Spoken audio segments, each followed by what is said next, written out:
Hello, welcome to Baltic World, the premier channel discussing news and important issues facing Northern, Central and Eastern Europe. My name is Crispin. Russia's military buildup has continued apace on the Ukrainian border.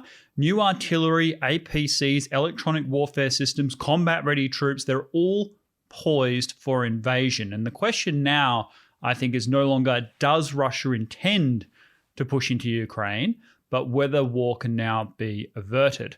To that end, NATO ministers have just come out of a joint meeting where they discuss what collective measures they may take in response to Russia's aggression and what the negotiating position should be when Russia sits down with the United States next week. Now, to that end, both NATO Secretary General Jens Stoltenberg and US Secretary of State Antony Blinken have both given separate press conferences when they went into some of this with considerable detail. Now, I'll give a review on the good and bad of what was discussed and my perspective on what is likely to happen in coming weeks. But before I do, if you find value in these discussions, please like and subscribe. Consider sharing this video because it really helps grow the channel a ton. If you wish to, you can support us on Patreon.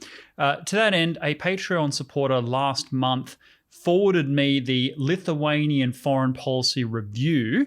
I have gone through all the articles in detail. We'll be reviewing that in the upcoming weekend review, so stay tuned for that.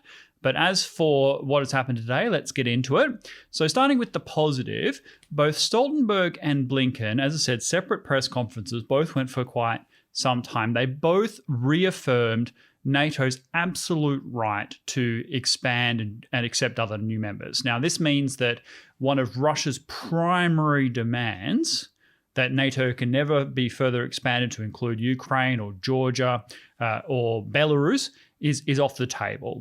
That is something that is the right of any country, including Ukraine, to sign up to new alliances, to have new strategic partnerships, if the NATO members so decide. Another positive was the strong unified message from all NATO partners that there would be severe economic sanctions against Russia moving into new areas that hadn't been done before should Russia enter Ukraine, and that this would impose enormous economic costs on Russia for such military action.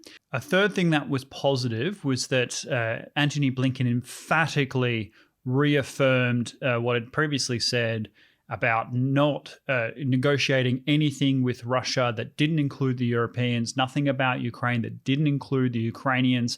And so the idea that Russia will be able to cut a deal with the United States behind the backs of NATO allies is further diminished. Not to say that it is zero, which I will come back to, but nevertheless, at least in the rhetoric and so far in the consultation, there does seem to be substance to that commitment. Another thing that I found strikingly positive, and this was possibly the most positive, was that Antony Blinken called out Russia's strategy publicly. So Russia has put a grand bargain on the table with ludicrous demands. No new expansion of NATO, no joint military sort of actions outside of NATO's borders, no joint exercises in the Black Sea or the Baltic Sea, no further military deployments in the Eastern Baltic countries, no US troops on Baltic soil, all kinds of things that are just outlandish and totally non-starters. Now, Antony Blinken has said this publicly in today's press conference. He says, look, Russia's strategy is to put out a bargain that they cannot possibly accept or even entertain, and that would allow Russia to say, look, we tried to engage in dialogue, we tried to come up with a peaceful solution, but the Americans weren't willing to engage, therefore we had no choice but to defend ourselves by invading Ukraine. This is a very positive development. I think Blinken was very effective at framing the discussion so as that anything that Russia does in Ukraine is a product of Russian military interventionism and expansionism. The narrative that Russia is putting out in terms of misinformation, that Ukraine is a threat to Russia, that incorporation of Ukraine into NATO is imminent, that NATO is going to invade Russia, all of these things that, obviously patently absurd. Blinken kind of put in a chronological and consistent narrative to show what Russia was leading up to, that this was all a pretext for war. Now, a critic might say that Blinken overplayed this just a little bit. He said that NATO is a totally innocuous organization only interested in preserving the sovereignty and territorial integrity of its members, resisting outside aggression. And yes, NATO was founded to prevent Soviet invasion of Western Europe. And yes, the NATO Charter is very defensive in its posture. An attack on one is an attack on all, but there is no, we're going to invade other countries in its documentation. And indeed, US deployments in Europe are fundamentally defensive and deterrent in nature. That's all true. However, at least two occasions that I can think of, NATO did engage in collective military action abroad that wasn't in response to a direct attack. So I'm not talking about Afghanistan, where Article 5 was invoked in relation to Afghanistan. But if we think of Kosovo, where NATO bombed Serbia, the 2011 intervention in Libya against Gaddafi, you remember Secretary of State Clinton's famous words, we came, we saw, he died. Both of these situations were deeply vexing to Russia.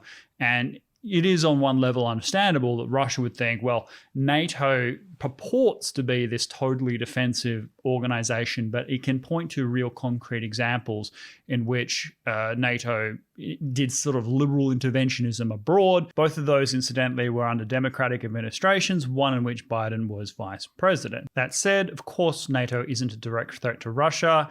Any notion that the Estonians are going to march towards St. Petersburg or Ukraine's going to invade Western Russia is insane.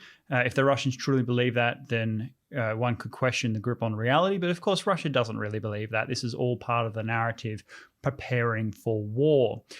So what about the negatives? Well, when Blinken was questioned about military action, he squirmed visibly.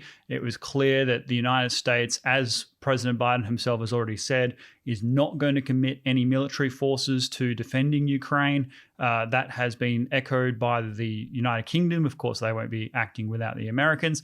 And that means that none of the other NATO countries are going to be there for Ukraine either. So Russia has a green light from a military point of view to invade Ukraine. That doesn't mean that it's a walkover. The NATO allies are providing all kinds of military technologies and equipment to Ukraine, not the least of whom is Latvia. They've just announced a joint military enterprise in which Latvia will supply the Ukrainian government with all kinds of new military equipment during the course of this year.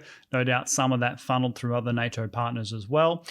The American consultants have been there on the ground determining what kind of anti-air technologies and capacities Ukrainians require, because obviously the opening volley in any conflict over Ukraine will involve lots of missiles, but also a lot of aircraft sorties. Russia will absolutely require total air superiority in order to guarantee the success of its ground invasion.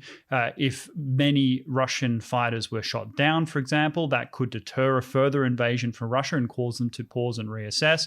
It is also likely that any collective economic response from the other NATO countries would be at a stage capacity, so giving Russia a lot of off-ramps. So let's say Russia was to start bombing Ukraine and then was taking a lot of casualties, a lot of things weren't going Russia's way initially.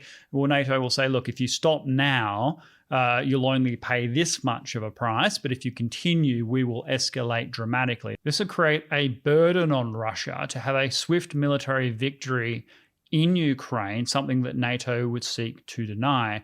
Meanwhile, both Finland and Sweden would likely join NATO in response to Russia's invasion of Ukraine. There would be a significant military deployment in the eastern part of NATO, so the Baltic countries will have their military buildup, and Russia's economy would experience significant pain. But do I think all this will prevent war? Not on its own. As I said before, I think any economic reprisal against Russia is likely to be temporary. It would be mitigated by the fact that it's very cold in Europe right now. There's a strong depression on Russian gas. The Russians are no doubt gaming out what the impacts of various measures like being cut off from the SWIFT system, etc. might be. They're no doubt discussing these issues with China, what China will do to help mitigate and cushion the impact on Russia and help get them through any crisis.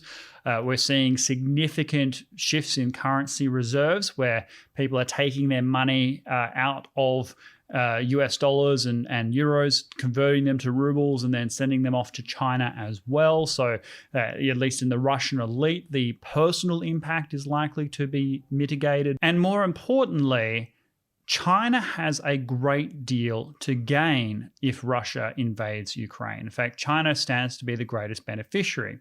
See, Russia is banking on the idea that the US has to focus on the Pacific, Taiwan, the South China Sea, the rise of China, and all of that's true. So there is a hope in the United States to stabilize the relationship with Russia, perhaps even in the long term, bring Russia out of China's orbit into a European alliance. Well, that will be totally off the table if Russia moves into Ukraine. The United States will have to respond by increasing military deployments to the Baltic countries and provide additional reassurance. That will further distract away from the Asia Pacific. Russia will be able to continue to threaten through its posture European security. And so with the United States being already overstretched, any adventure that Russia undertakes in Europe will be of enormous benefit to China, and China is likely to take steps to support Russia to allow it to do that. So what now then? If Russia's military buildup is continuing apace, if the demands that it has placed on the table are non-starters, and if China is willing to work with Russia to mitigate the potential blowback and consequences, can war be averted? Yes, but that window is fast narrowing. Stoltenberg and Blinken emphatically did say that if Russia could present a serious case as to why NATO activities were undermining Russia's security, that there would be an honest and good faith dialogue about that. And there are some things that NATO could do if it was so inclined to reassure Russia. The first, I think, would be to guarantee that while new NATO members may arise in time to time, that NATO has an absolute right to protect itself within its own borders, it will cease engaging in collective military action outside of its territory. It's already said that it won't support Ukraine militarily. Now, however you feel about that, that is an indication of NATO restraint. If it could guarantee that there would be no more Serbia, Kosovo interventions, no more Libya interventions, and that its actions abroad will only be in response to direct military attack, and enshrine that somehow in the NATO Charter, in its collective defense arrangements, then that would be a huge thing for Russia to take away as a victory, to say, look, the NATO has guaranteed that never again will it act beyond its own remit. And honestly, I think that would also be in NATO's strong interests as well. I mean, we can't, the Kosovo situation has kind of resolved, but it's hard to argue that Libya was a success. Libya is a failed state. There's open slave markets. Gaddafi, for whatever you might say about him personally, he did give up his WMD program. His subsequent overthrow and death is a strong blow to the non-proliferation regime worldwide. And so NATO's collective military adventures, when not in response to direct military attack, hasn't really been to NATO's benefit. And if countries want to engage in foreign interventionism on its own, outside of NATO remit, then that's a matter for that sovereign country, but shouldn't be done as part of this collective defense arrangement where it's designed to protect the territorial integrity, as Antony Blinken says. Is there anything else? Well, Stoltenberg and Blinken both emphasized reciprocity. That is, if the US and NATO were to limit military deployment, say, to the Baltic countries, prevent new offensive weapons being placed there, well, then Russia would have to take equivalent actions of its own to move weapons, Iskander missiles and things away from Russia's border, perhaps demilitarize Kaliningrad, those sorts of things that could really lower the tension on both sides. And I think that would be a reasonable thing to do if the Baltic countries were in the room and part of that negotiation process as those agreements were reached. To that end, the bilateral discussions will be taking place next week between between the US and Russia. I think that's where the rubber really hit the road. At the end of those discussions, I think we'll know whether Russia is imminently going to invade Ukraine or whether the diplomatic path is being actively pursued by both sides. I will definitely cover that in a future video, so stay tuned for that. Leave your thoughts. Do you think there's any legitimate concession that NATO could make towards Russia that could, lower tension? Or is Russia simply blackmailing Europe and taking advantage of the timidity of the Biden administration, likely to invade Ukraine in any event? What steps do you think Europe should undertake to prevent that? Or what responses do you think is appropriate from NATO should Russia invade Ukraine? I would love to hear your thoughts, and I will see you next time. Goodbye.